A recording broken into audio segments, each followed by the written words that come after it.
Estamos começando mais um programa Luz para os Meus Passos. É uma alegria imensa ter você aqui conosco, pela TV Canção Nova, também pelo meu canal do YouTube, Frei Gilson Barra Som do Monte, pelo canal do YouTube de Dom José Francisco Falcão.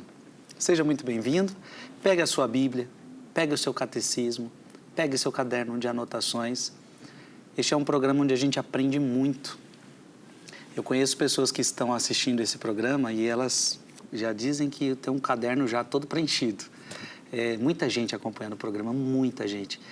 Já perdemos a noção das pessoas que acompanham semanalmente, não perdem um programa.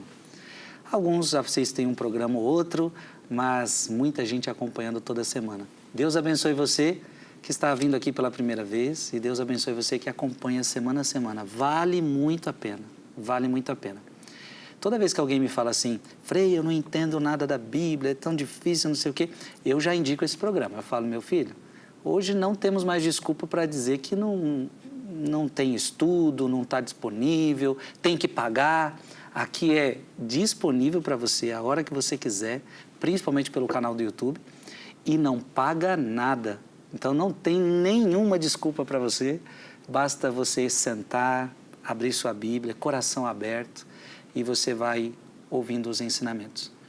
Lembrando que aqui você pode ter uma segurança. Se você presta atenção, tudo que Dom José vai nos ensinando, ou está pautado na própria Sagrada Escritura, ou está pautado no Catecismo da Igreja Católica, ou está pautado nos padres da Igreja. Então, é seguro, tem solidez, e isso que deixa a gente muito feliz. Já recebi você, agora falta a gente receber Dom José Falcão, que está conosco aqui toda semana. Seja bem-vindo, Dom José, sua bênção. Que bom ter o senhor aqui de novo conosco. É uma alegria estar aqui, Frei Gilson. Deus abençoe sua vida. Estamos tratando um assunto muito especial, que é sobre pecado original. E nesse tema de pecado original, adentramos já no pecado dos anjos, né? Os anjos decaídos, e já vimos tantas coisas. Foi maravilhoso os programas passados. Terminamos o programa anterior com a seguinte pergunta: Satanás pode tudo? Ele tem poder infinito? Já respondemos isso, se você quiser saber, no programa passado. Hoje eu já pergunto para Dom José: por que Deus pôs a liberdade do homem à prova? Então Deus cria o ser humano livre, mas ele dá uma provocada. Por que tem que ter essa prova? Por que ele coloca essa prova sobre o ser humano? E também peço que o Senhor nos diga o que significa exatamente essa árvore da ciência do bem e do mal. O que ela simboliza? O que ela significa? Toda criatura é obrigada a reconhecer os seus limites, pelo menos físicos. Sim. O cachorro, diante de um muro de 6, 7 metros, ele instintivamente tem que reconhecer que não é capaz de dar um pulo para ultrapassar esse muro de 6 metros. A sua limitação física é um dado que ele nem questiona, ele nem vai tentar porque não consegue. A limitação faz parte da criatura. Ela não está em toda parte, ela não conhece tudo. Ela não sabe tudo, ela não pode tudo, ela tem os seus limites. E isso nem é preciso acreditar em Deus para reconhecer. Muito bem, e limite que Deus colocou na capacidade de comer? Ah, não, eu quero comer 100 pizzas hoje. Não tente, porque o seu organismo não vai comportar comer 100 pizzas. O limite é, mesmo que você esteja com muita fome, ele se impõe. E poderíamos pensar qualquer coisa relacionada à capacidade de enxergar, de ouvir, de falar, de cheirar, de andar, de correr, etc. A limitação faz parte da própria criatura, do ponto de vista do seu relacionamento com as demais criaturas. Quando o assunto é bem e mal, é preciso que a criatura saiba e lhe seja dada a possibilidade de ir até aqui e de não ultrapassar tal limite. Aí nós entramos numa realidade que faz parte da pedagogia do Criador levar a criatura a reconhecer os seus limites morais. Isto é, você foi criado à imagem e semelhança minha. Façamos o homem à nossa imagem e semelhança. A criatura humana até então não sabia, e Deus quis, antes que ela pecasse, Deus quis que ela soubesse que também do ponto de vista moral, ela é limitada. E por isso estabeleceu um limite. Esse limite que não devia ser transposto, que não devia ser ultrapassado, porque é um limite a partir do qual se entra no âmbito divino. Que a criatura se mantivesse abaixo desse limite. Isso significa a árvore da ciência do bem e do mal. Vamos, então, ao Catecismo da Igreja Católica, parágrafo 396. Aqui está, de uma forma bem melhor do que a minha, que acabou de imperfeitamente ser apresentada, a posição oficial da Igreja Católica respondendo à sua pergunta. Catecismo, parágrafo 396. Por que Deus quis estabelecer esse limite? E o que significa a árvore da ciência do bem e do mal? Deus criou o homem à sua imagem e o constituiu em sua amizade. Criatura espiritual, o homem só pode viver esta amizade com livre submissão a Deus.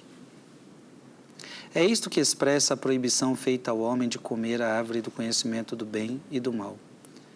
Porque no dia em que dele comeres, com certeza morrerás. A árvore do conhecimento do bem e do mal evoca simbolicamente o limite intransponível que o homem, como criatura, deve livremente reconhecer e respeitar com confiança. O homem depende do Criador, está submetido às leis da criação e às normas morais que regem o uso da liberdade. Pronto, então, até aqui.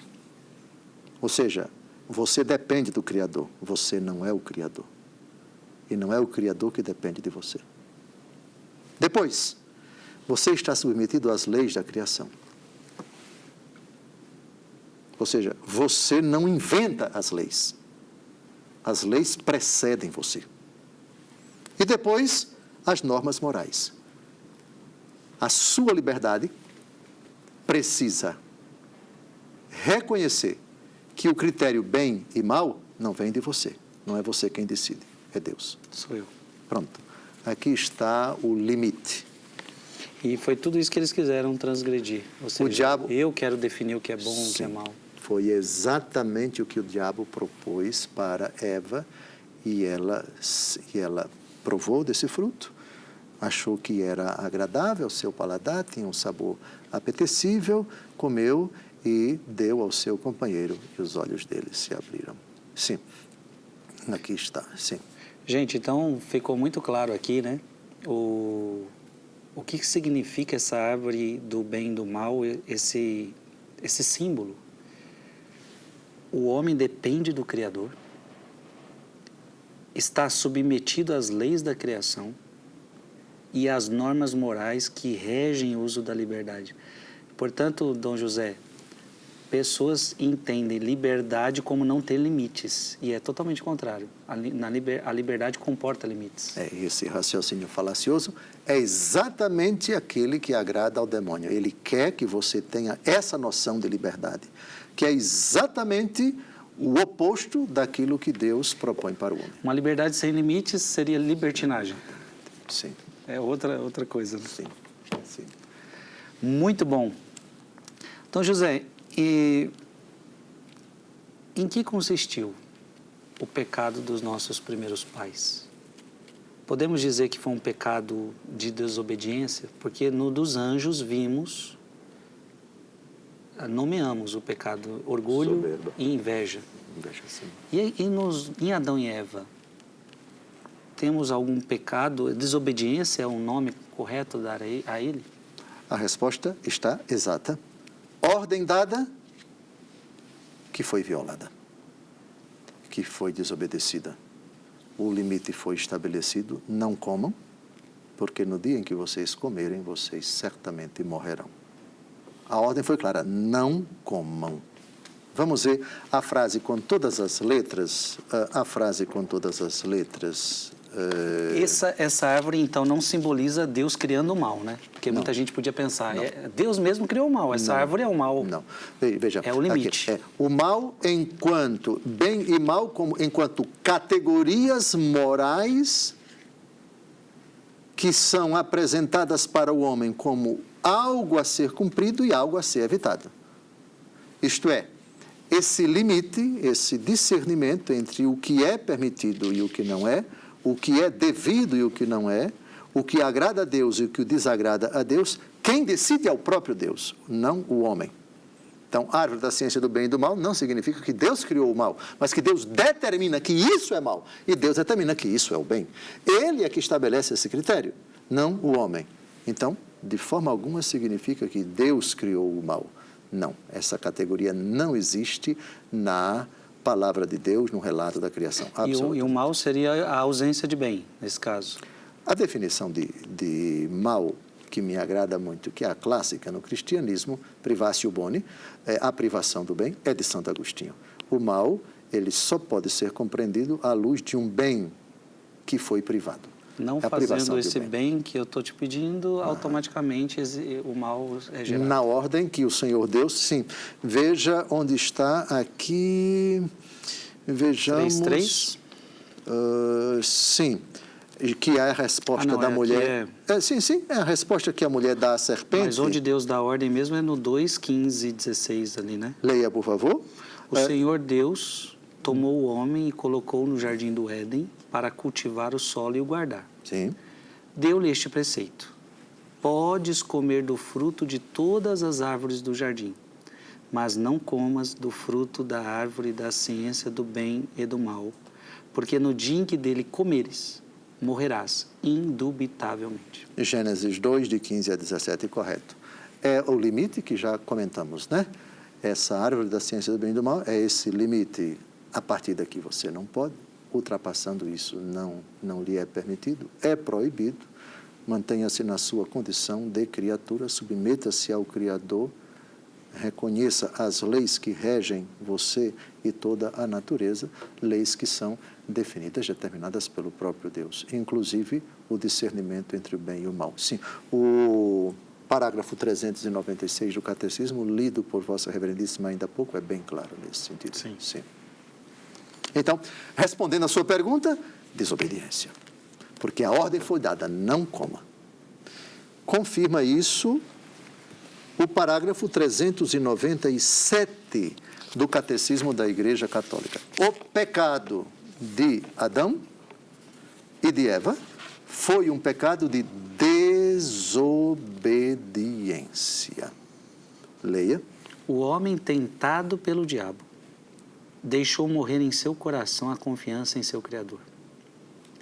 E abusando de sua liberdade, então tem como abusar, né? Aí abusando de sua liberdade, desobedeceu ao mandamento de Deus. Nisto consistiu o primeiro pecado do homem. Todo pecado daí em diante será uma desobediência a Deus e uma falta de confiança em sua bondade. Pronto, a definição de pecado é essa. É desobediência à lei de Deus. Sim. Nossa, aí continua, né? Neste pecado o homem preferiu a si mesmo e não a Deus. Com isso menosprezou a Deus, optou por si mesmo contra Deus, contrariando as exigências de seu estado de criatura e, consequentemente, de seu próprio bem. Constituído em estado de santidade, o homem estava destinado a ser plenamente divinizado por Deus, na glória, pela sedução do diabo, quis ser como Deus, mas sem Deus e antepondo-se a Deus, não segundo Deus, que o senhor já tinha explicado em programas passados. São Máximo, é a citação de São Máximo, confessor. Sim, sem dúvida. Muito bom. Podemos continuar? Avante, por favor.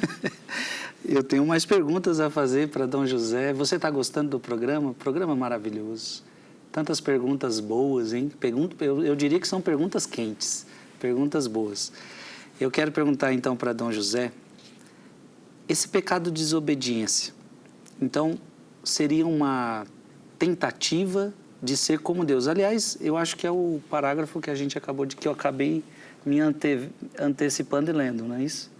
É o 398. Então, esse pecado dos desobedientes é essa tentativa, não deixar ser divinizado como Deus queria. Deus queria que nós chegássemos à semelhança a Ele, como o Senhor também já citou em programas passados, 1 João capítulo 2. Seremos semelhantes a Ele porque o veremos como Ele é. Mas aqui não, aqui o ser humano então quer ser como Deus. Veja, o ser como Deus agrada a Deus, mas com certos limites. O último versículo do capítulo 5 do Evangelho segundo Mateus diz: sede perfeitos como vosso Pai Celeste é perfeito. Ou seja, Jesus quer que nós sejamos como o Pai, perfeitos. Sim. Só que submissos ao Pai, obedientes ao Pai, dóceis ao Pai, como filhos obedientes do Pai. O diabo vai e pega a primeira frase: você pode ser como Deus, mas sem Ele, contra Ele, concorrendo com Ele, desprezando a Ele, ignorando Ele. Veja, são as condições colocadas pelo demônio. Vocês serão como Ele. Jesus diz: sejam perfeitos como Ele. Mateus 5, último versículo. 45, sede perfeitos, né? Sede perfeitos. O diabo diz: você pode ser perfeito. Só que as condições são outras. Não, desculpa, 48. 48. Sede perfeitos, como o vosso Pai Celeste é perfeito. Muito bem. Então, veja, toda a questão não é o querer ser, mas as condições para que isso aconteça. Então, me parece que Jesus ele vai citar essa citação junto com os fariseus, eu não sei, vós sereis como deuses, porque você se faz como Deus. E Jesus fala, mas vocês não lembram? Tem essa citação, não tem? Tem.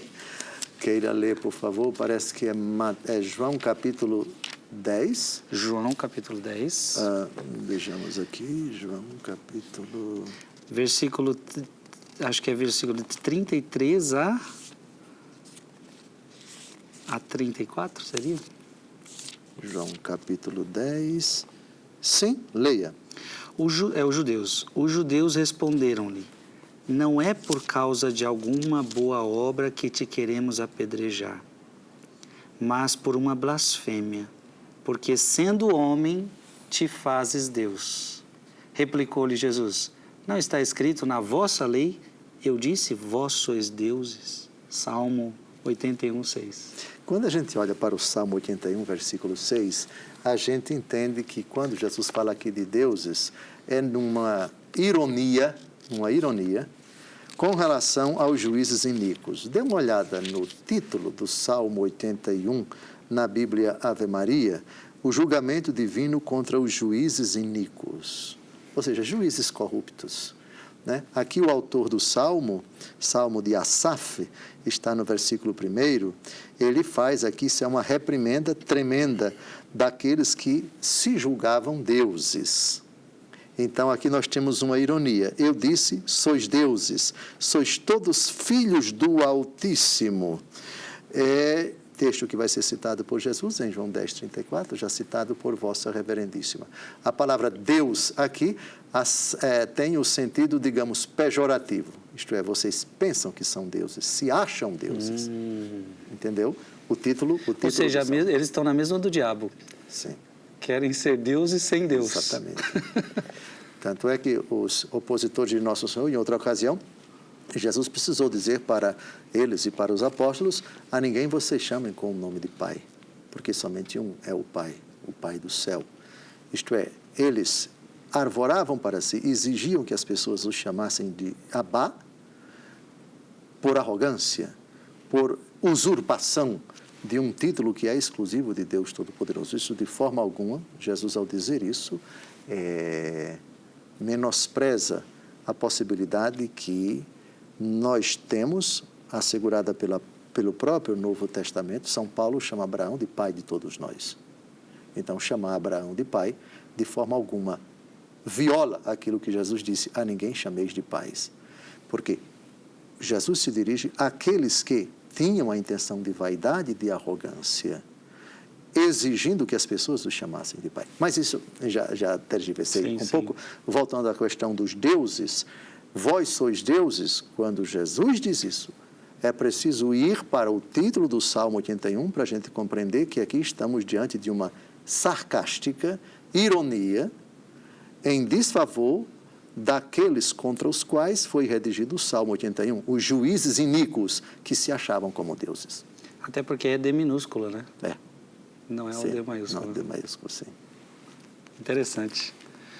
Eu acho que está explicado, Dom José. Vamos seguir. Sim. Desobediência, então, foi respondendo claro. A sua pergunta. Isso. A resposta é sim. Desobediência foi o pecado dos nossos primeiros pais. Agora, Dom José, eu queria falar um pouquinho sobre as consequências do pecado original. O pecado original deixou consequências em nós. O senhor pode nos mostrar, no relato bíblico, quais foram essas consequências? Porque aí que está uma coisa perigosa e que aconteceu. Trouxe consequências. Uma delas, a gente já sabemos que é a morte. Porque o Senhor Deus já tinha advertido: no dia que comerdes, indubitavelmente morrerás. Morrerás. Sim.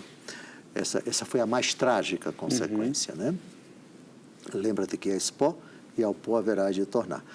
A primeira consequência foi aquilo de que fala São Paulo na carta aos Romanos, capítulo 3, versículo 23. Todos pecaram e estão privados da glória de Deus. Romanos 3, 23, por favor. Romanos 3, 23. Com efeito, todos pecaram e todos estão privados da glória de Deus. Perdeu-se a glória de Deus, perdeu-se a graça de Deus, perdeu-se a amizade com Deus, perdeu-se a intimidade com Deus. O homem não está mais no estado de pureza original. Essa pureza foi perdida. Segunda consequência, descrita no curioso episódio de o homem e a mulher, tendo ouvido os passos de Deus no jardim, se escondem. Sim. Colocam ramos, né, para cobrir as partes íntimas, e a presença de Deus provoca medo neles. Gênesis 3, de 9 a 10. Gênesis 3, de 9 a 10. O homem tem medo de Deus. Mas... O homem se afasta de Deus, o homem corre da presença de Deus. A presença de Deus intimida o homem. Mas o Senhor Deus chamou o homem e perguntou-lhe: onde estás? E ele respondeu: ouvi o barulho dos vossos passos no jardim, tive medo, porque estou nu e eu o temo. Bem, aqui são as principais, digamos assim, consequências, as imediatas, porque depois o Senhor Deus vai dizer: trabalharás com o suor do teu rosto, a tua mulher vai se inclinar para ti, tu trabalharás a terra com o suor, a terra vai ser hostil, mas ainda vamos tratar disso. O Catecismo da Igreja Católica, no parágrafo 399, estamos a 3 minutos do final desse bloco, mas dá ainda para expor, respondendo a sua pergunta, as primeiras consequências, vamos dizer assim, do pecado. A Escritura mostra as consequências dramáticas desta primeira desobediência. Adão e Eva perdem de imediato a graça da santidade original. Têm medo deste Deus, da qual fizeram uma falsa imagem, a de um Deus enciumado de suas prerrogativas. Aqui foi a mentira da serpente, né? Não, Deus sabe que no dia em que vocês comerem, vocês serão como Ele, conhecedores do bem e do mal, enfim, Ele tem ciúme de vocês. Nossa. É um Deus, tá? Ou seja, ela criou uma imagem errada de Deus, um Deus que tem ciúme dos poderes dele, não quer perder, não quer ceder, por isso ele faz esse tipo de ameaça, essa chantagem, etc. A mulher, iludida pela serpente, acreditou nessa mentira. Sim. Ele virou o pai da mentira mesmo, né? Ele é o pai da mentira, é mentiroso desde o... Sim. Bem, estamos a 1 minuto, pouco de 2 minutos do final. Não dá mais para nada, né, Dom José? Não dá. Mas olha, próxima pergunta que eu vou fazer a Dom José, já vou dizer aqui para você, é o seguinte: foram somente essas consequências ou existem outras? Porque ele mesmo disse, foram as primeiras. Queremos saber um pouquinho mais dessas consequências. Consequências essas que atingiram a minha vida e atingiram a sua vida, né? Romanos 5:12. Todos pecaram e agora essa morte passou a todo o gênero humano. Romanos 3:23. Todos ficaram privados da glória de Deus. Então é muito importante a gente estar estudando isso. O pecado original, de fato, era um assunto que precisava ser abordado aqui e estamos fazendo isso com muita profundidade, com o catecismo, com a Bíblia, com os padres da igreja, e é muito bom ter você aqui, tá? Então, nós vamos fazer um breve intervalo e a gente já retorna estudando mais sobre o pecado original. Estamos de volta ao programa Luz para os Meus Passos. É muito bom ter você aqui conosco. Estamos estudando sobre o pecado original. Estamos vendo as consequências do pecado original. O pecado dos nossos primeiros pais trouxeram consequências, eu poderia dizer, terríveis. Consequências, aliás, é bom a gente entender isso. Todo pecado traz consequências. As pessoas de hoje acham assim, não, vão pecar e não vai dar nada. E alguns até pensam, já encontrei muita gente assim, não, a gente peca e depois a gente confessa. Como se pecado fosse assim, você faz e não vai acontecer nada. Todo pecado tem consequência. Todo pecado tem consequência. E o de Adão e Eva teve uma consequência muito grande, inclusive na nossa vida, porque são os nossos primeiros pais. É deles que a humanidade toda veio. Então, eu quero continuar perguntando para Dom José Falcão, porque já nos disse algumas consequências, mas eu creio que temos mais consequências que o pecado original trouxe. No próprio relato do capítulo 3 do livro do Gênesis, nós já percebemos com clareza o drama, as consequências.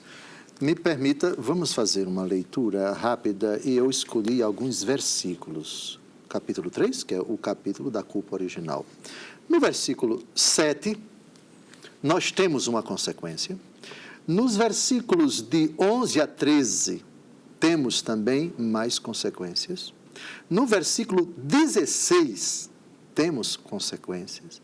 Nos versículos 17 e 19, temos consequências. É desgraça demais, né? É muito. É muita desgraça, meu Deus do céu. Além da morte. A morte nem se discute. Lembra-te que és pó e ao pó haverá de tornar. Que é a última frase, aliás, que Deus Todo-Poderoso vai dizer ao homem e à mulher. E depois vai expulsá-los do paraíso e vai colocar um anjo com a espada flamejante. Isso é uma consequência também. Consequência também, não pode mais ter acesso à árvore da vida, sim, que está no jardim. E o anjo foi colocado ali na porta para que o homem e a mulher não tivessem acesso, exatamente. Vamos então à primeira, versículo por versículo, tá bem? Vamos ao versículo 7.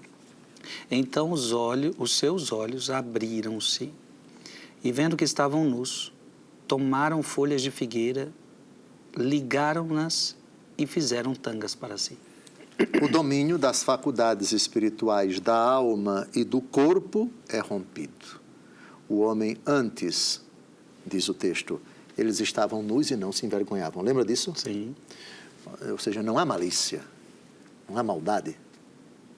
O homem, então, se reconhece culpado e foge, e vai se esconder, vai para a moita. Essa é a primeira consequência. Agora, aquilo que São Paulo vai dizer no capítulo 7 da Carta aos Romanos, eu conheço o bem que quero e faço o mal que não quero.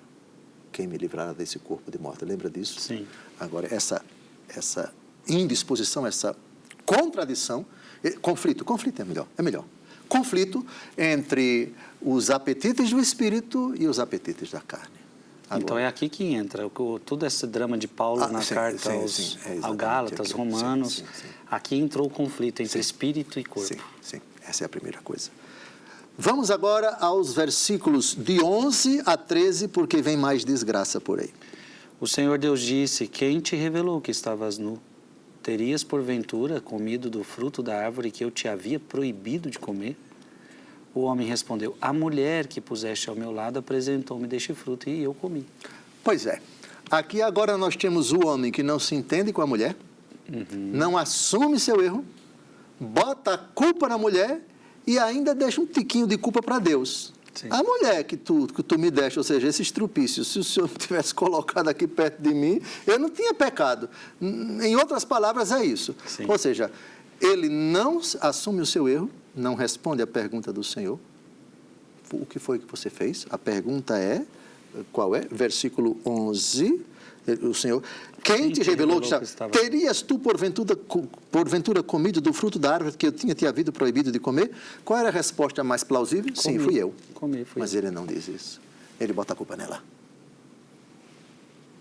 E ainda bota a culpa em Deus. Sim. Repare a frase. A mulher que puseste ao meu lado.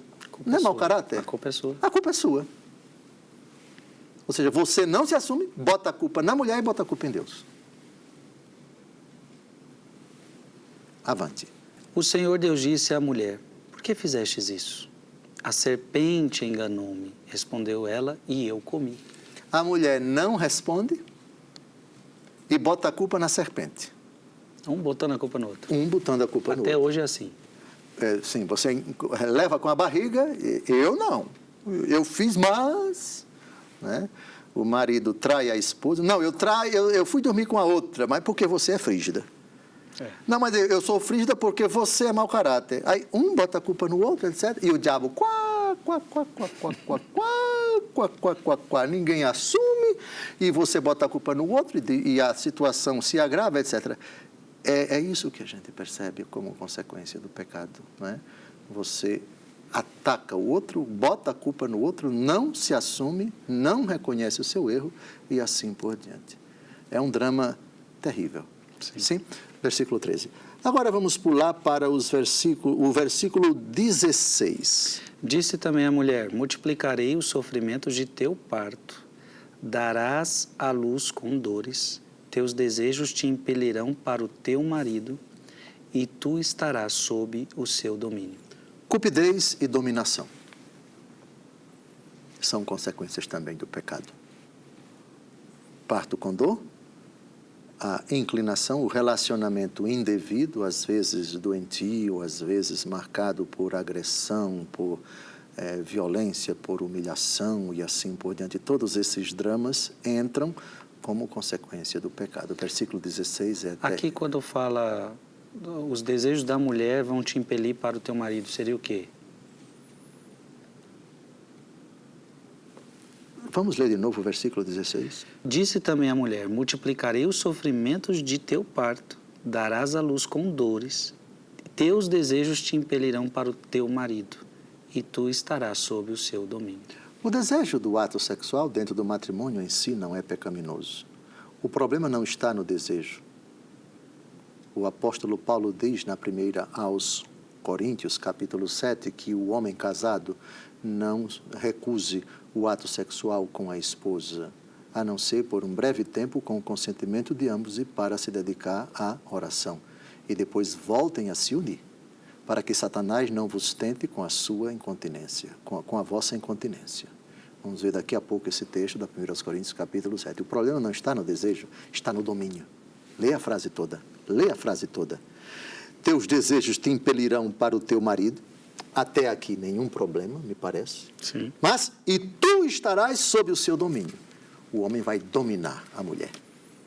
Aqui teríamos, não sei se a palavra, é porque essa palavra é atual, sei lá, machismo. Ou então, machismo é muito pouco.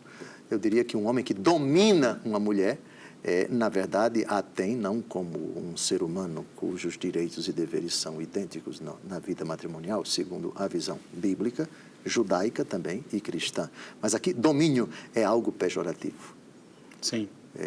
Dominar uma pessoa é subjugá-la, é tratá-la com desrespeito, é agredi-la, é escravizá-la, enfim, não tratá-la com o devido respeito e assim por diante. Então, a frase, me parece que o agravante, o grave da frase não é o desejo que impele.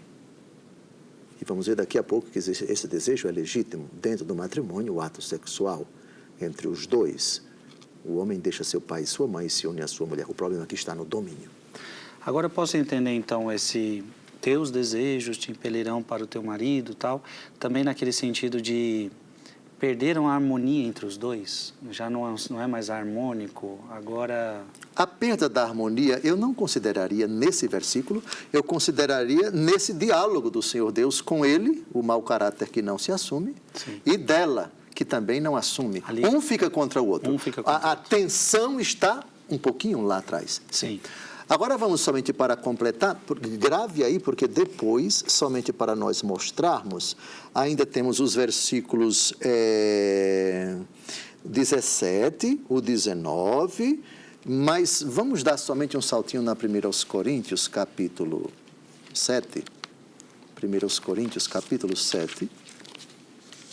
1 Coríntios, capítulo 7.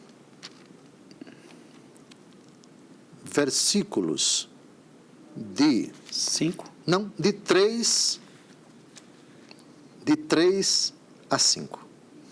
O marido cumpra o seu dever para com a sua esposa, e da mesma forma também a esposa o cumpra para com o marido. Repare que a visão cristã do matrimônio, ele tem obrigações para com ela e ela tem obrigações para com ele. Está claro? Sim. Não são obrigações unilaterais, somente ele tem e ela não, e somente ela tem e ele não. Não. O texto é extremamente equilibrado para os dois lados. Avante. A mulher não pode dispor de seu corpo, ele pertence ao seu marido. E da mesma forma, o marido não pode dispor de seu corpo, ele pertence à sua esposa. Pronto, casou no religioso, esqueça isso de que o corpo é seu. Não é. O corpo é de Deus porque criou você e o seu corpo pertence ao seu esposo. Ah, mas é assim? Está escrito. O meu corpo, deve dizer a esposa cristã, pertence ao meu esposo. E o esposo cristão deve dizer 24 horas por dia, o meu corpo é propriedade, pertence à minha esposa. E só a minha esposa. Só a minha esposa, é exclusivo, direito exclusivo, sim. Avante. Agora, versículo 5. Não vos recuseis um ao outro, a não ser de comum acordo, por algum tempo.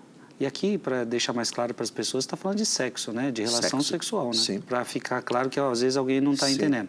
Não vos recuseis um ao outro, a não ser de comum acordo, por algum tempo, para vos aplicardes à oração, e depois retornai novamente um ao outro, para que não vos tente Satanás por vossa incontinência. Pronto. Então, em termos de ato sexual, o esposo não pode recusar a esposa. E a esposa não pode recusar o esposo. A não ser em 3 circunstâncias. Por um breve tempo, para se dedicar à oração e em comum acordo. E depois voltem a se unir. A regra é o ato sexual sempre. A exceção é recusar-se com 3 condições. Doença, os dois, doença grave. Doença, sim. Vários motivos. Sim. Para se dedicar à oração por um breve tempo e com o consentimento de ambos. E São Paulo faz uma advertência. Não passem muito tempo sem o ato sexual, porque o diabo está aí. E ele tenta com a incontinência. Vocês vão acabar, enfim, não vou entrar em detalhes, estamos diante de uma TV e esse vídeo vai ficar por toda a eternidade. Mas é isso de dizer que o ato sexual dentro do matrimônio é pecaminoso. Não vos recuseis. Voltai a unir-vos. Se vos recusardes durante um breve tempo, com consentimento de ambos e para se dedicar à oração. Bem, voltemos agora. Eu citei esse texto justamente para mostrar que o desejo do homem para com a mulher e vice-versa dentro do matrimônio cristão é legítimo. Dentro do matrimônio, instituição natural, é legítimo. O problema lá atrás está no ele vai dominar você. O problema é o domínio. Voltemos Mas agora... foi importante o senhor falar isso, porque tem gente até hoje que acha que o pecado de Adão e Eva era sexo. Não foi. Foi desobediência. Exato, tem nada a ver. Foi desobediência. Até porque Deus pediu para eles se unirem, fazerem sexo. Deus uniu, o homem deixa seu pai crescer e multiplicar, etc. Sim. Voltemos agora a Gênesis capítulo 2, capítulo 3. Capítulo 3. Versículo 17. 17, por favor. E disse em seguida ao homem: por que ouviste a voz de tua mulher e comeste do fruto da árvore que eu te havia proibido de comer? Maldita será a terra por tua causa. Tirarás dela com trabalhos penosos o teu sustento todos os dias de tua vida. A criação vai se tornar para o homem algo estranho e algo hostil. Sim, antes do pecado, o homem podia dispor de todos os frutos do jardim, de tudo aquilo que está no paraíso, no Éden, sem nenhum esforço, sem nenhum sacrifício, sem nenhuma dificuldade. A partir de agora, você vai sofrer, você vai suar, a terra vai ser hostil. Nem sempre ela vai dar os frutos com tanta facilidade como você. Até hoje, desfrutou deles. É outra consequência, sim. Pule agora Eu fui na Terra Santa, fui em Israel. Israel. Eles explicavam lá que lá não tem uma alta tecnologia para poder frutificar coisas em algumas terras lá. Ou seja, é muito difícil. Esteve em algum kibutz, aquelas uma espécie de cooperativas. É uma estrada e falaram, aqui não dá nada, só se fizer com alta tecnologia, mas Israel descobriu qual é a tecnologia, ou seja, a terra não dá. Só se você, com muito trabalho, muito custo... Não apenas em Israel, mas toda a face da terra, né? Ainda que essa terra seja muito produtiva, enfim, você precisa de insumos agrícolas, você precisa contratar trabalhadores, você precisa arar a terra, você precisa ter paciência. Às vezes vêm os fungos, vêm os bichos, vêm os gafanhotos, etc. Às vezes é o vizinho, às vezes são os animais, às vezes chove demais, às vezes chove de menos, às vezes a terra... esse é o drama que se introduziu na relação do homem com a natureza. Isto é, a natureza vai oferecer para você as condições. Agora, você vai ter que sofrer bastante. Você vai ter que sofrer bastante. Eita, que foi muita consequência. Sim. E chegamos ao versículo 19, queira vossa reverendíssima ler. Comerás o teu pão com o suor do teu rosto, até que voltes à terra de que fostes tirado. E agora a pior das consequências? Porque és pó, e pó te hás de tornar. Pronto. Comer o pão com o suor do rosto. Então, para você ter o seu salário, para você fazer a sua feira, para você ir ao supermercado, quitar os seus débitos, pagar a conta de telefone, de luz, de água, enfim, vai ter que suar, vai ter que penar. E isso até ao fim da vida. É a penúltima consequência. E a pior de todas, és pó e ao pó haverás de tornar. Mas nada está perdido, porque no versículo 15 tem alguma coisa, e não vamos tratar dela agora, mas mais para frente, porque as perguntas disparadas sem piedade de Vossa Excelência, ainda tem algumas aqui contra mim. Então, seriam essas as grandes consequências, que foram várias, né? Foram várias. A morte é a pior de todas, o famoso texto de Romanos 5, versículo 12, a morte entra na história da humanidade, assim como pela desobediência de um só homem, o pecado entra no mundo e pelo pecado a morte. Sobre isso, eu queria que Vossa Reverendíssima lesse o parágrafo 400 do Catecismo, porque primeiro, eu acho que estamos na pedagogia certa. Primeiro, Bíblia, depois o magistério da Igreja. Como já lemos a Bíblia, agora vamos ver a síntese que o Catecismo dá sobre, respondendo às suas perguntas, quais as outras consequências do pecado original. 400, né? 400. A harmonia na qual estavam, estabelecida graças à justiça original, está destruída. O domínio das faculdades espirituais da alma sobre o corpo é rompido. A união entre o homem e a mulher é submetida a tensões. Suas relações serão marcadas pela cupidez. Cupidez, essa palavra, ela significa o quê? A cupidez é a inclinação desregrada do apetite sexual.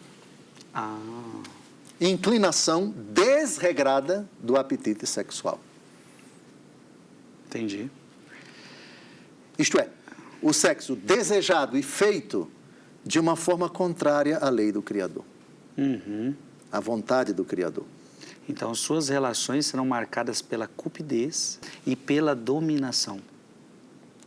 A harmonia com a criação está rompida. A criação visível tornou-se para o homem estranha e hostil. Por causa do homem, a criação está submetida à servidão da corrupção. Enfim, se realizará a consequência explicitamente anunciada para o caso de desobediência.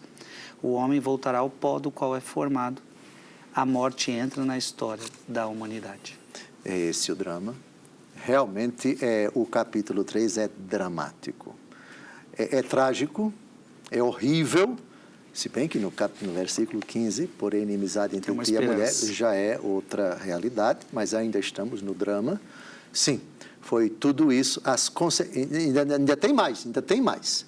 Isto é, o mundo vai ser invadido, mas isso já vai ser a próxima pergunta de Vossa Reverendíssima, se tem mais ao longo das gerações posteriores, porque vamos entrar Caim, Abel, depois vai vir Noé, o dilúvio, etc., depois a Torre de Babel, depois toda a história, o Antigo Testamento, né? Antes e depois de Abraão, todas as vicissitudes, os dramas, as quedas, os escândalos, etc., até o fim do mundo, Mas, atenção, o diabo não tomou conta da história, não. O diabo não é o senhor da história. Nunca foi, nem será, porque vai haver uma intervenção ainda no capítulo 3, versículo 15, no monólogo do Senhor Deus à serpente.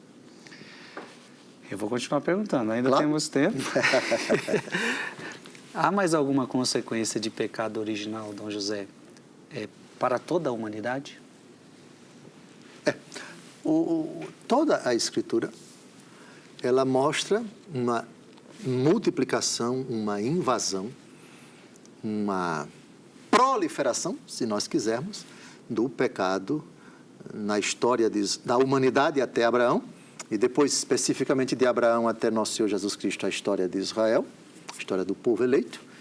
E também temos que considerar também que após nosso Senhor Jesus Cristo, o drama do pecado, na própria pregação de Jesus e na pregação dos apóstolos, nós temos sim o reconhecimento dessa realidade. Jesus vai falar disso, não é aquilo que entra no homem que o torna impuro. Jesus vai falar onde está essa invasão, onde ela se aloja, onde ela reside. São Paulo, em várias ocasiões, vai falar da relação de determinados pecados às obras da carne. Lembra disso na carta aos Gálatas? Sim. Tantos outros textos do Novo Testamento que atestam, que comprovam essa multiplicação de pecados. Me permita, estamos a 4 minutos e 44, no parágrafo 401 do Catecismo da Igreja Católica, nós temos essa realidade extremamente dramática da invasão do pecado no mundo. Ele se multiplica, se nós quisermos, ele se reinventa e assim por diante. Parágrafo 401. A partir do primeiro pecado, uma verdadeira invasão do pecado inunda o mundo. O fratricídio cometido por Caim contra Abel. A corrupção universal em decorrência do pecado. Dilúvio. Na história de Israel, o pecado se manifesta frequentemente e, sobretudo, como infidelidade ao Deus da aliança e como transgressão da lei de Moisés. Todas as aberrações de idolatria, de desobediência, de ofensa a Deus e ao próximo no Antigo Testamento. Mesmo após a redenção de Cristo, o pecado... Veja, mesmo após a redenção, né? Ou seja, mesmo Jesus vindo, morrendo na cruz. Sim. Mesmo após a redenção de Cristo, o pecado se manifesta de muitas maneiras entre os cristãos. A Escritura e a tradição da Igreja não cessam de recordar a presença e a universalidade do pecado na história do homem. E essa frase agora vai ser de... Gaudium et Spes, do Concílio Vaticano II. O que nos é manifestado pela revelação divina concorda com a própria experiência.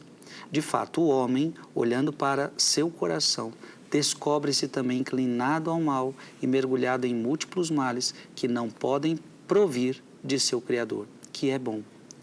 Muitas vezes, recusando-se a reconhecer Deus como seu princípio, o homem destruiu a devida ordem em relação ao fim último e, ao mesmo tempo, toda a sua harmonia consigo mesmo, com os outros homens e com as coisas criadas. Esse é o drama e vai ser assim, mesmo sabendo que Jesus morreu na cruz, redimiu-nos pelo seu sangue precioso, pagando o preço altíssimo do nosso resgate, que é o seu sangue.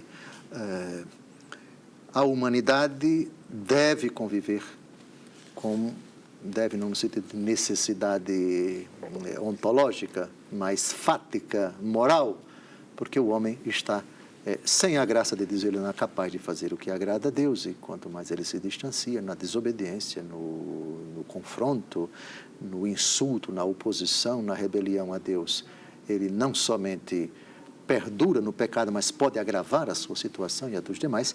Esse é o drama que a humanidade deverá conviver até a vinda do Filho do Homem. Não é a segunda vinda do Filho do Homem. Não é, evidentemente, o último capítulo, sim, porque até agora, de propósito, não chegamos no versículo 15, porém, inimizade entre ti e a mulher, que é o começo, o proto-evangelho, o primeiro anúncio do evangelho, que vai atingir o seu ápice em nosso Senhor Jesus Cristo. Agora, tudo que nós estamos conversando, José, vai totalmente contrário ao que nós estamos ouvindo no mundo de hoje, porque o mundo de hoje diz que não tem mais pecado, que tudo, no máximo, é uma falta psicológica, no máximo ou seja, não tem mais pecado. Então, tudo que nós estamos estudando aqui contrapõe todo esse ensinamento do mundo. O pecado existe. O pecado existe, à luz da fé. Nós somos pessoas de fé, pregamos o que diz a Escritura, pregamos o que diz a Igreja. O demônio existe, o pecado é uma realidade, ofende a Deus. Universal, né? A universalidade do pecado é um dado inquestionável da história, mas esse não é o capítulo final. O capítulo é sempre alvissareiro, cheio de esperança, de júbilo. Cristo Jesus já venceu o pecado, o demônio e a morte. Mas isso é assunto para outros programas. Minha gente, que bom. Foi uma alegria estar com você. Deus te abençoe. Olha, semana que vem a gente se encontra de novo. Avise para os seus amigos, avise para as pessoas da sua igreja, da sua paróquia, do seu grupo de oração, da sua pastoral. Esse programa, ele tem que se tornar cada vez mais conhecido, tá bom? Vale a pena. É um programa que eu amo estar aqui, estudando com você a Palavra de Deus, Catecismo da Igreja Católica, Padres da Igreja. É maravilhoso. Então, até semana que vem, se Deus quiser, vamos pedir a bênção de Deus. Abençoe-vos Deus Todo-Poderoso, Pai e Filho e Espírito Santo. Amém. Amém.